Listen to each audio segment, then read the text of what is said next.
This here is what I think is an old farmhouse or sharecropper's home here in Warm Springs. As you can see, it's abandoned. I'm actually standing outside of it right now. I'm not going to go in because of obvious reasons here, but you can see the layout. You had this forward room, you had that back room, and then you had a little extension and add-on in the back, probably a kitchen and a restroom. No air conditioning. You just had that fireplace for heat in the winter. You could open all these windows and doors in the summer to cool the house. And, well, as you can see, you got wood siding. And then the inner wall, which is what you see right here, that's the inner wall right there. And then further up you have the attic. But again, I ain't gonna go in, but it looks like people just come in here and party sometimes. But that's pretty much it. I'm just keeping this short and sweet. That's actually a really small fireplace though, now that I look at it. I'd say that could fit maybe 3-4 logs on each side. But yeah, that's neither here nor there, so I'll see y'all later. I got some train watching to do.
I'm currently back here in Manchester to film and photograph the geese here. First time I've seen this particular breed of geese, to be honest. And they've got geese and a few ducks here. Over there is the mill. I'll get another photo of, because this would have once shown the entire site.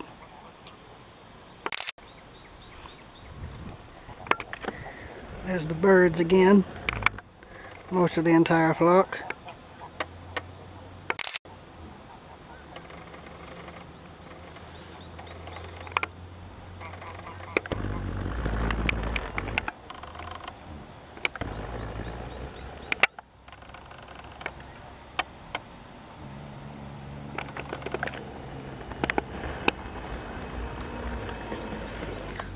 So yeah.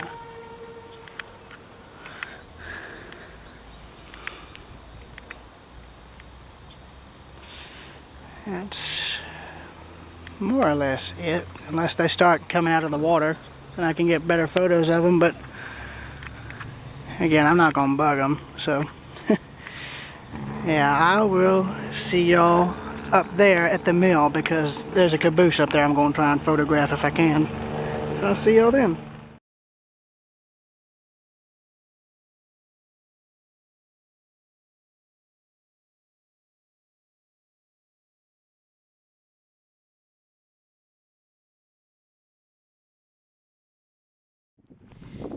Back again in Manchester, this time to re-photograph what I filmed on the photographed on the first day. Now again, apparently the gate's open, so I guess they don't mind people coming in, but I don't know. I don't like the fact that that's just left open.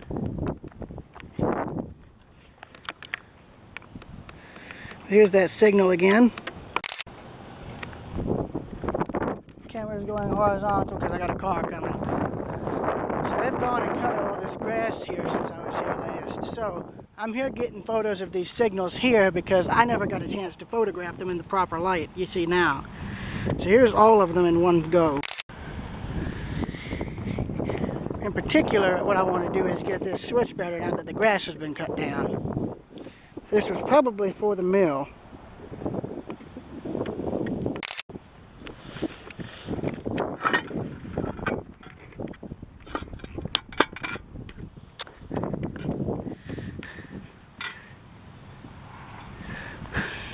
The date's been painted in, so that's gone.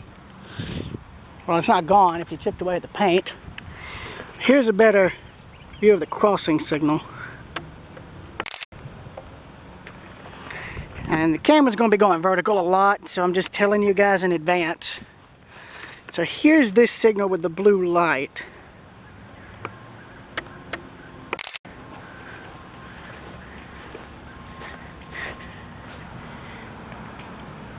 Here it is better with the door in the same shot. Now again, the camera is vertical for a reason. Now here's a two-masted two-tier searchlight signal.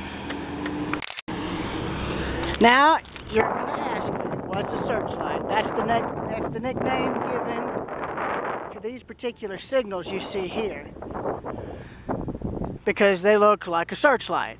Now, I read that the topmost signal meant high speed. If this were a three-tier signal, like if that searchlight was on this signal and it was a three-tier, the center would be medium, the bottom would be low in terms of speed. So I think that was for either a high and or medium speed main line, but I'm only guessing. So here's this better at an angle with the lighting.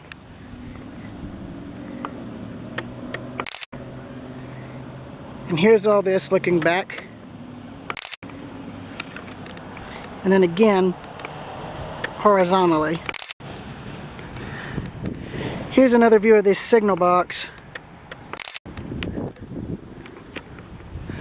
And here is the A, B, and C caboose. Either A, B, and A or A, B, and C, whichever it is. The railroad that originally had it reorganized to be the one you see here. Now, I don't know if this is a original caboose or a replica. I don't see information on it. But I found out what happened to the mill here. The old mill you see burned in 2013 after being closed for roughly 9.5 years. It closed in 2002 and burned nearly 10 years later. And it was already being torn down when it burned. They were actually demolishing it to save the brick and other materials, but it was all destroyed in the fire, and everything that was still in it no longer is in operation in terms of the little shops. But interesting thing, you can see what's left of the spur here.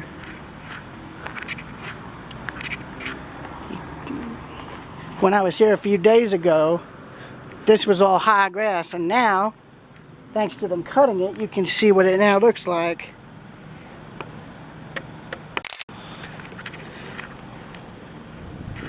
And I'm starting to think this caboose might be a replica, because the inside, as you guys recall, was gutted. Nothing in it. And I'll show it again to point that out.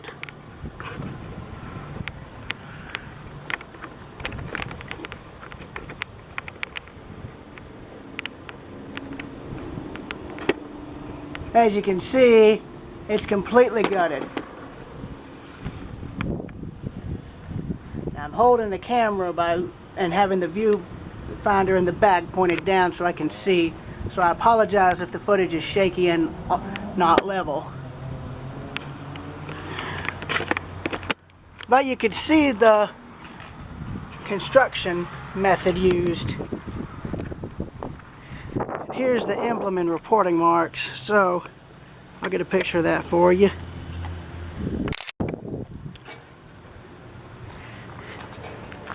Here's the old solid bearing trucks.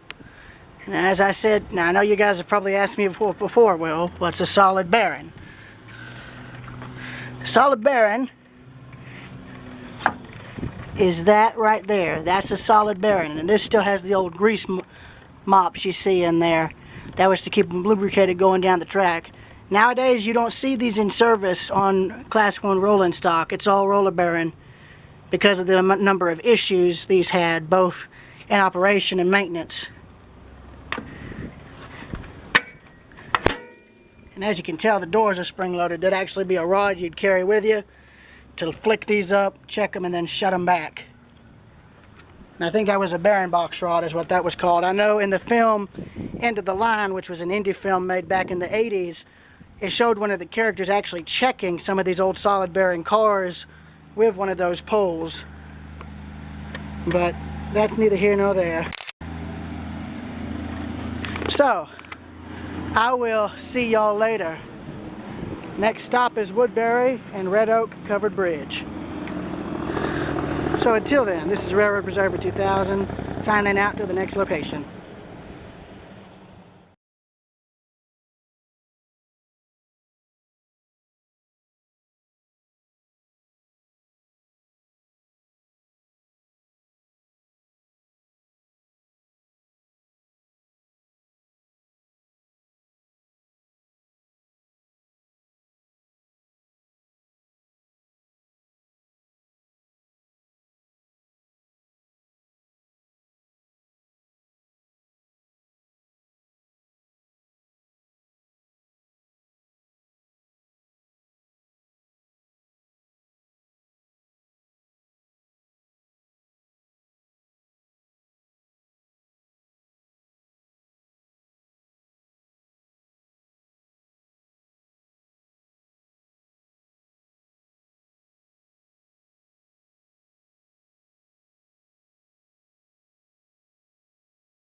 Hey, it's me, I'm back again. Yeah, I missed this.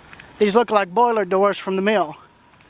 And if you notice, there on the boiler doors are the company crests.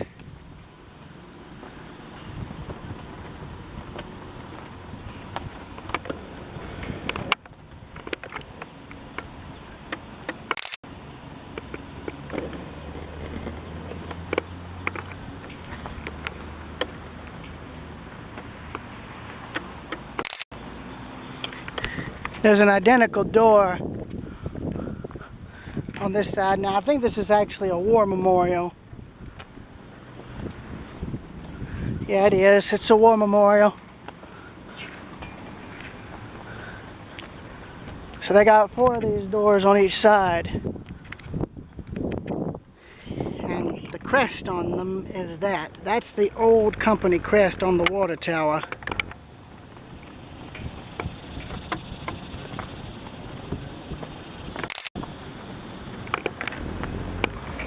So yeah. Just wanted to give an update, and I'll see y'all later.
Railroad Preserver 2000 here, back again doing another video here.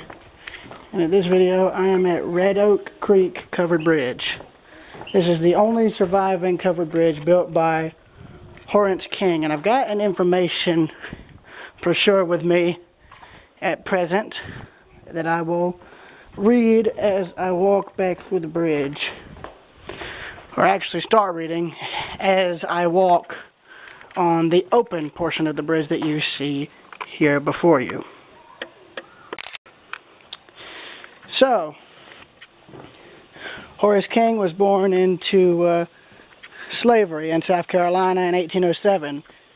He was either set free or bought his freedom from contractor John Godwin, who encouraged and mentored King after it became evident that he possessed an intellect for engineering, described as genius. He supervised crews of slaves that built bridges across Georgia, Alabama, and Mississippi. This was a remarkable achievement for a freed slave of African American and Catawba Indian descent. Sorry if I butchered that. But yeah, Catawba Indian descent during the antebellum days of slavery in the Deep South.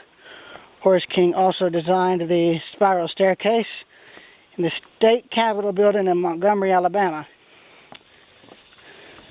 Bridge is constructed of a design known as town lattice truss, with a web of planks crisscrossing at 45 60-degree angles and fastened at each intersection with an approximate total of 2,500 wooden pegs. That's 2,500 total. You can see where they've dumped limbs and apparently a board here. Well, not they, but someone else probably. And here's the crash beams and a dirt roundabout to boot. Now here is looking back at the bridge. You've seen me walk it, now let's see what's underneath. Because here is a little picnic area alongside the creek that goes under this bridge. Currently, this bridge is both the last and sole, I think apparently the last and sole surviving bridge of this design by him, by Mr. King. And evidently it is the only one left. And you can still drive across it, and that's remarkable for something that's been built here for over 170 years. Here's the creek. As you can see, it's very cloudy water. Compare this to Providence Canyon and you'll notice how different it is.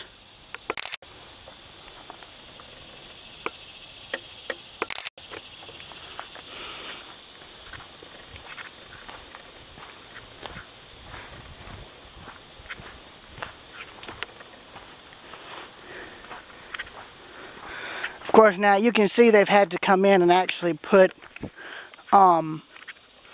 modern supports and pillars underneath so the bridge can remain open to vehicle traffic. But other than that, I think the covered bridge part itself is more or less original to some varying degree. Though I would get crews out here to get rid of the plants that are growing on the bridge deck. I've noticed that just now. Here we can actually walk under and I can show you the actual new pillars. So yeah, they went in and basically put modern pillars underneath more or less the most of the bridge. Is that bamboo? Yeah, that's just a bamboo post. Okay. You can see what they did. They put culverts and X-crossing steel beams underneath as bracing. Now, I know you're probably going to ask, what are these ruts underneath? That is where rainwater drips through all the wood and collects. You can see the lattice work for the boards, the underlying horizontal beams, and then the vertical deck beams. The water just seeps down and drips down between them, and you get these grooves here. It's the same thing on if you were to remove your back deck on your house, you'd see similar markings underneath.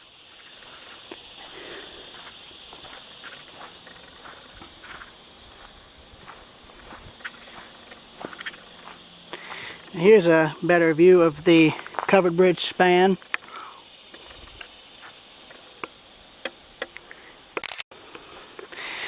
And as you can see, they've had to put in modern concrete pillars. That's simply so that the bridge will be protected, so it doesn't get washed out or collapse. That looks like a TV somebody just chucked down here. Don't know why they'd do that, but evidently they did.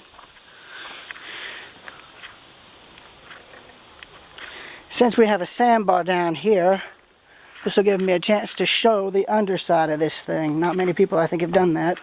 Not to my knowledge. Okay, so we are now under the bridge. So as you can see, there are the wooden pegs mentioned, and those are original. So a lot of this is probably original wood. You can see the X-truss work and the underside trusses. Somebody made a campfire down here. So evidently it must be pretty rare for this thing to flood. Here's more of the creek. You can see the difference in soil coloration. Again, look back to Providence Canyon for what I'm referring to.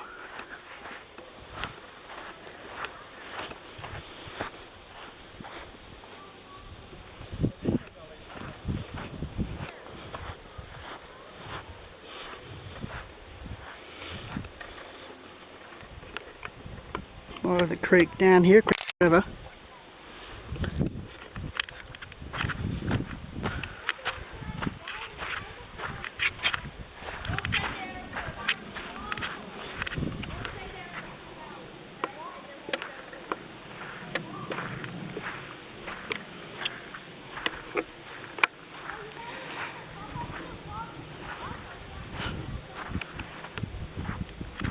Interesting thing of note, one of the bridges on the Great Locomotive Chase that Andrews and his raiders tried burning was a covered bridge. It was a wood-covered bridge.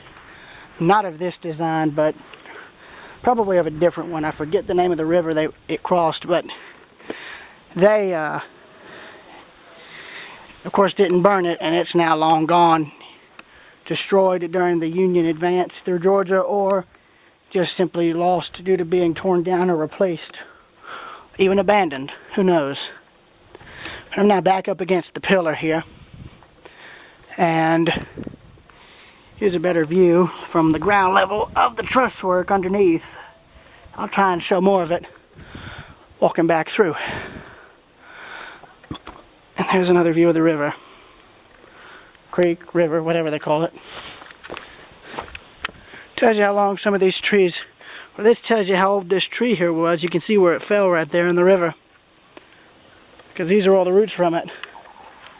And you can also see where the water gets up real high. This is also a floodplain for this river, meaning when there's enough rain, all this goes underwater.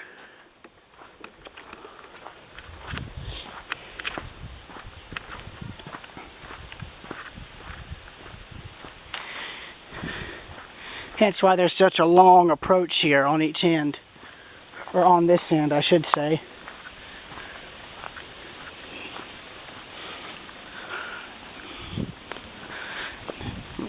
But yeah, if you notice, this is why, like I just said, this is why there's such a long approach you see to the main covered bridge. It's because this is all a floodplain, meaning when the water gets high enough, it'll overtop these banks and just run all through here. That's why you see all of the creek sediment here on the ground. Oh my gosh. Well, looks like either something,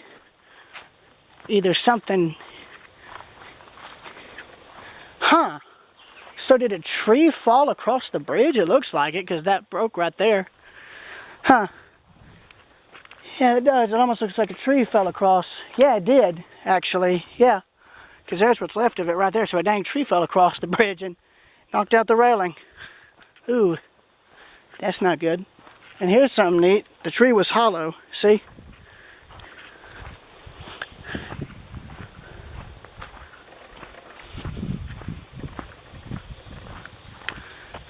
So, this is where part 1 will end, and where part 2 will begin.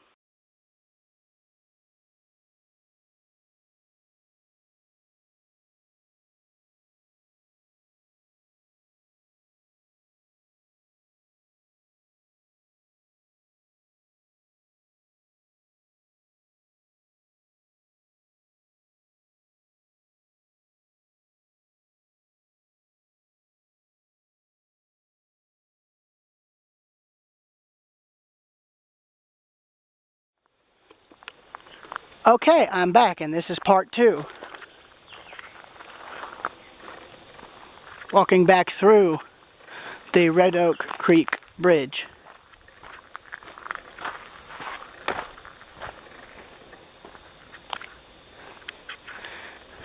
Now, if this were a railroad trestle, now I'll just say this. If this were a wooden railroad trestle, the construction you see here would almost be identical. The only difference is that the timbers would be the railroad ties on top. You'd have the main bridge, you'd have the same underlying horizontal beams that you see right there along with these boards, but on top of that would be railroad ties. Or it would either be the horizontal beams that you see here, flat beams like this, or beams of this thickness that are laid like this but flat, and then you'd have the ties on top. A good example of this was the now demolished Murmur trestle in Athens. It had that design. But where I'm standing, if this were a railroad trestle, the track would be in this, the ties, the center of the ties would be here, and the rails would be on either side. And you'd have wood that was about the same thickness as the railroad ties forming the bridge deck on either side. And bear in mind, no guardrails on these bridges, on these wood bridges. I think the most you'd have would be little alcoves that jut out on the sides so you could duck off if you had to walk on the bridge. Now, I've seen some railroad bridges where they have planking like this in between the ties so you can walk across if need be to inspect it, but that's about it. But you'd have beams about that thickness there forming all the underlying timber supports and whatnot, and the bridge deck. But if this were a railroad trestle, I'd be on the engineer's side. Engineer would be on this side going this way, conductor on this side. So conductor be on the left, engineer on the right. And if it was the other way, it would alternate. The conductor would be on what's now the left side, and the engineers would be on what's now the right, which is there.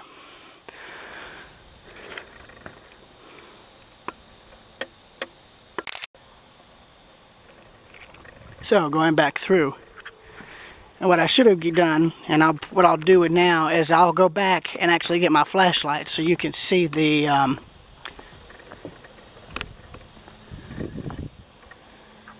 inside of this. Actually, oh well, you're about to see someone drive across this, and I'm kind of stuck here. So what I'm going to do is I'm going to stand on the absolute edge of this, which is where I'm standing, and let him drive through so you can see that this thing is still in use.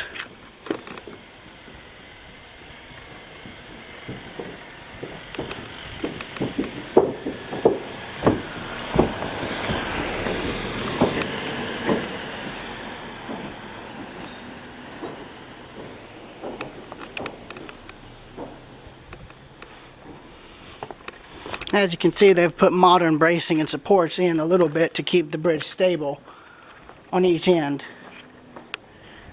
That's what this is here. It goes down to those pillars, but you can see some of the cribbing here on each side, the lattice truss work on the sides and the top, and then you saw what was on the bottom underneath the bridge. But a lot of the interior wood you see is original now. Stuff on the outside and whatnot, and the roof, and on the outer approaches, all of that would have to be replaced over the last 100 or so years. But what I'm going to do is I'm going to get my flashlight off my camera bag. It's a little pin style flashlight, and I'm going to clip it on, and I'll show you the inside of this thing real quick with the flashlight. So I will do that, and that will be in part 3, and that should not take very long. And that'll also have us driving through it as well. See you then.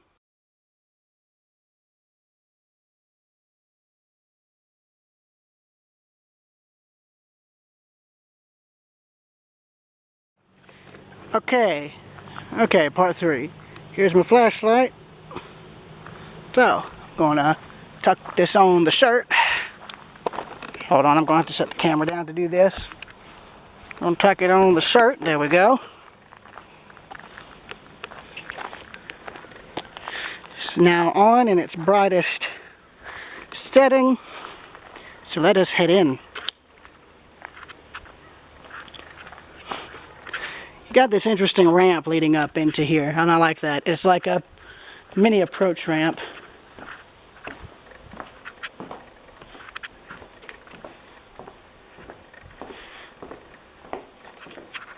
You see where you got light coming in through there? That's pretty, especially if there was dust.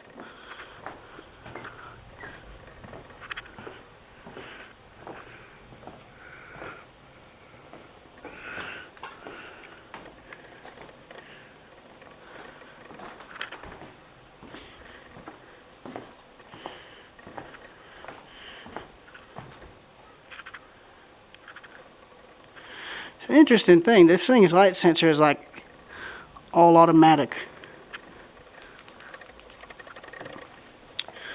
Well, if I hadn't known that, I wouldn't have brought the flashlight, but oh well.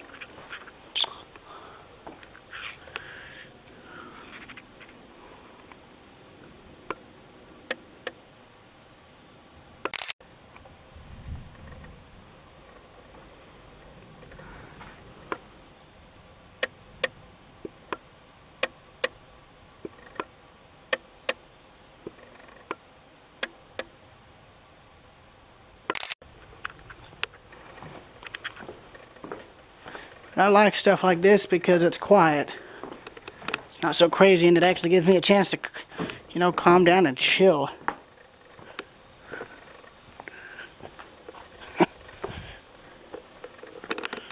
Well, you can see, like the railroad ties, I have to treat this stuff with creosote so it doesn't rot. But here's a view. You're looking off to the side. There's this side. And this side, and that's interesting. You can see where they cut this board. I wonder. They might want to get a hammer and knock that one section out. It would not take much to break that with your foot, period. But here is this side. Again, more of the river, or the creek, of whatever they call it. So walking back through the bridge. Real quick, I am going to get a picture showing the incredible lattice work in here. There we go. Again, I've got my flashlight on me just in case. Interesting, you can see where some pegs were, but you can see where they've been taken out, probably either by people taking them or vice versa. I don't know, but you see one is missing there, one's missing there, one has been sawed off. Like, I'm sure they have to come in and count how many pegs there are just to see how many need to be replaced, but I'm seeing where a lot have just been taken out, either by people stealing stuff or vice versa. One thing I do like, though, that I think is a neat little quirk is some of the wood boards have little holes bored into them, either by beetles or carpenter bees, and I like that. That's neat. You don't see that very often. So, now what we're going to do is drive across. So, that will be in the next minute or two. And again, here is the plaque. I took a picture of this at the start. So, yeah.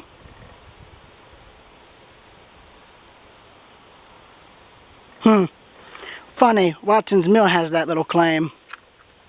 So, I will see you in part 4, which it concerns crossing this bridge in the car, and I'll have my grandmother turn the high beams on for the inside of the bridge. See you then.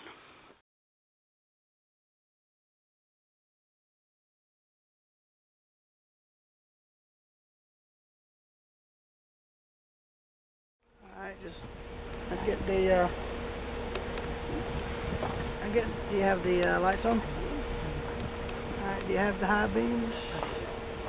Yeah, I just get them on before.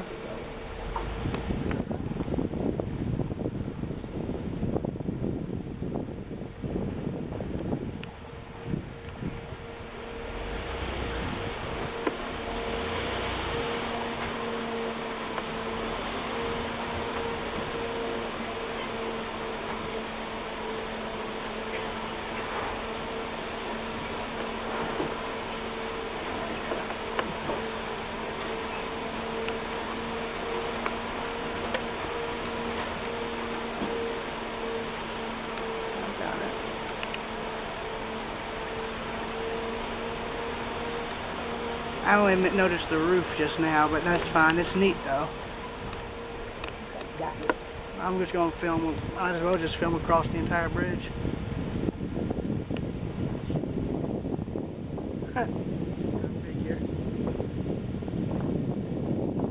Looks like a tree fell across and knocked out the railing. You can see bits and pieces of it.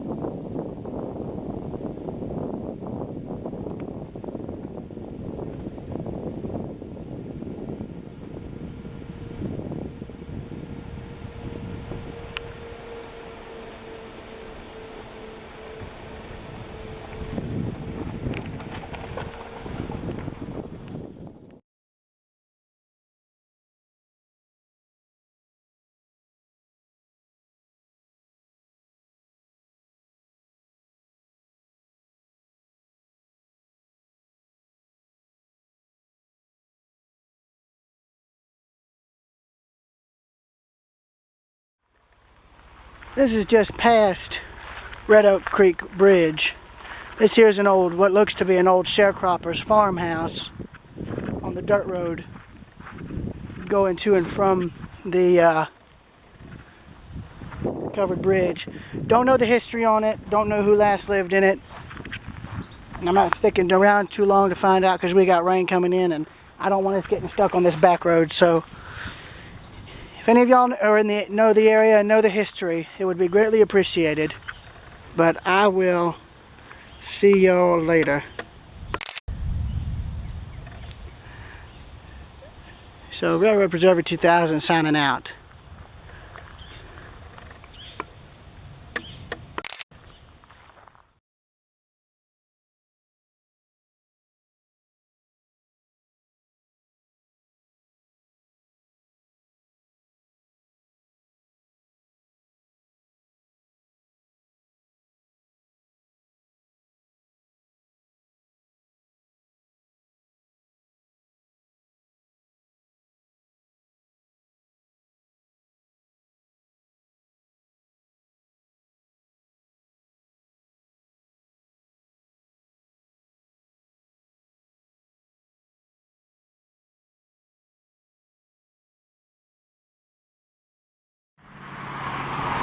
Welcome to Gay, Georgia. No, I'm not referencing the meme or referencing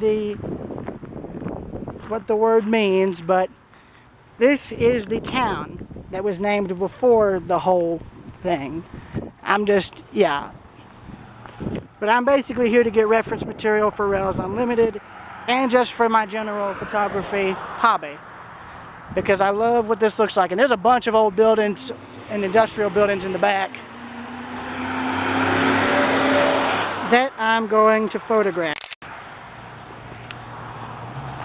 And I'm having to make this quick because it looks like rain's coming in, and I want to get to Sonoya because of one thing: fried green tomatoes. No, not the food, but the film.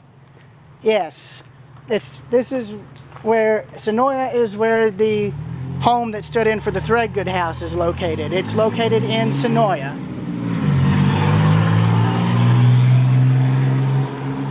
And I'm just wanting to get pictures of it and the surrounding area. There's a lot of more of what I want to photograph, but they don't have a crosswalk here, which really doesn't help my case. I wish they did. Man, they don't. They really don't have a crosswalk. I guess you have to chance it when the light's red. Is he turning? No? Good. Because I'm going. Practically have to run. Sorry, y'all. So this is now all a brewery, I think, which is neat. I like that. But I loved this. This reminds me not just of rural Georgia, but what do you call it? Rural West Virginia as well. An interesting thing, that building follows the contour of the road. And now, why do I say that? Simple. It's angled. You can tell by looking at it.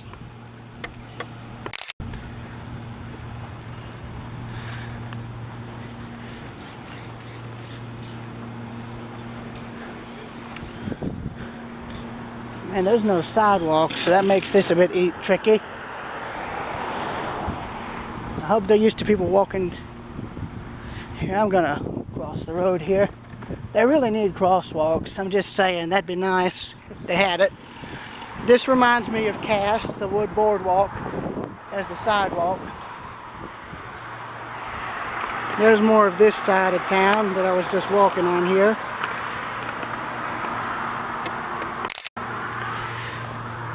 Again, I'm sorry if I'm making this rushed, but I have no real choice here.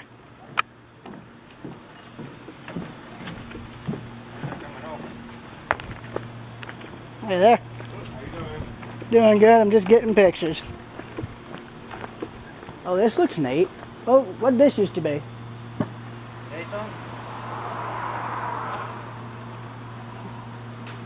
I was just curious as to what this used to be. I'm not sure what this one used to be.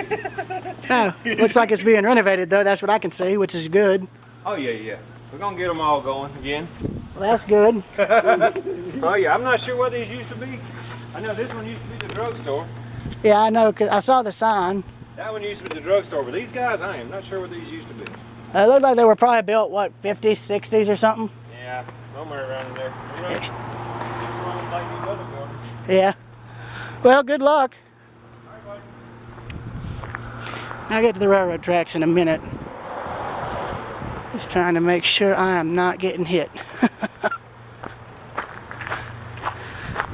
So this must all be an old cotton gin. That's my guess. I've seen pictures of this in the Welcome Center at Warm Springs. You can tell a lot of this is fairly old, which I like. I love old industrial buildings like this. You don't see them preserved much at all.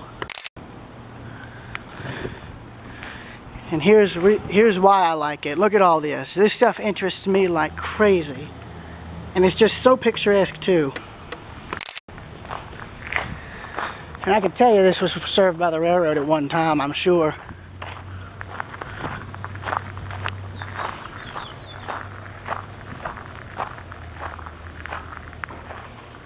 Got a squirrel there. Just ran up the tree. But here's the cotton gin. This has been photographed a good number of times. Now it's my turn, and I think that was, what does that say? I can't tell. seed house. So that's where you stored all your seeds from the rest of your farming and whatnot. Or the cotton seeds, who knows. So this is similar to the gin in Bostwick, only it's on a slightly smaller scale. It's the same metal construction too, which is nice. You don't see that very often.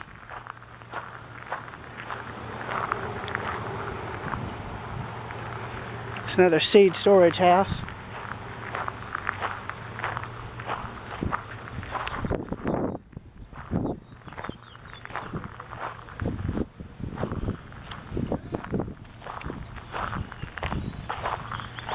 I'm just trying to see where that mill building was on the lake, because I don't know where that is. It must be in the area, but I just don't know where it is.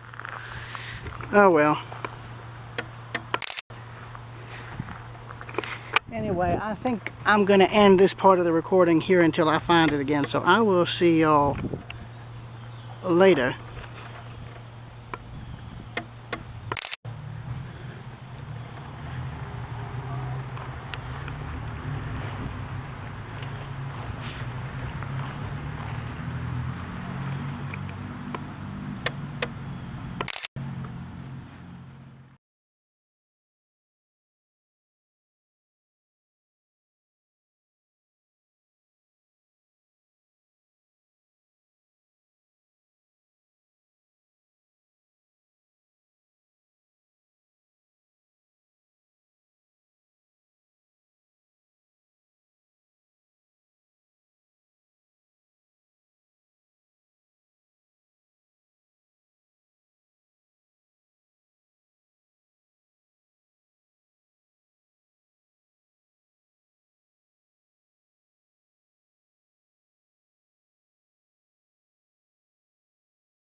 Currently here in, yeah, I already told you where I was. Sorry, all my brain ain't working, but this here is a church we saw on the way in. Now I'm going to warn you, it's raining, so I'm going to be making this very quick because the camera is probably going to get soaked.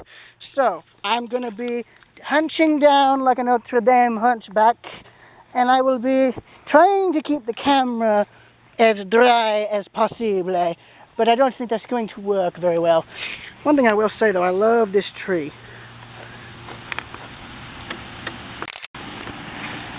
Yeah, if you couldn't tell already, I'm here getting pictures, but look at that. That church is made of brick.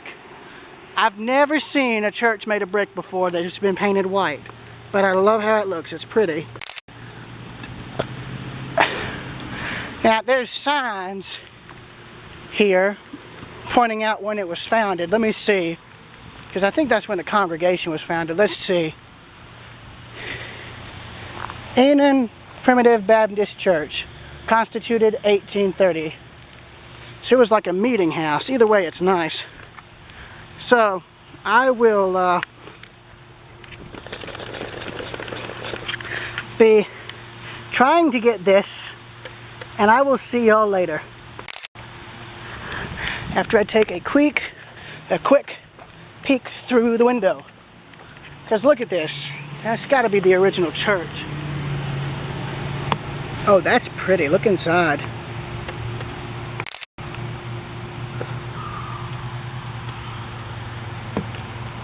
So yeah, I will see y'all later. Sorry if I'm rushing this, but I don't want this thing getting soaked, and it's getting soaked a good bit. Hence why you see the shirt in the shot. If I can get under these trees, I might have a little more cover. So yeah, that's it for this. I'll see y'all later. Railroad Preserver 2000 signing out, and I'm starting to run. That should say something. Quick, run! I can hear it, it's picking up. And if you noticed, the lens is getting soaked a little bit, but this is fine. It's just a little water. I'm not gonna melt. I'm just worried about the camera, so I'll see y'all later. RP2K, Rare Observer 2000, signing out. See ya at the next location or Sonoya, one of the two. See you then.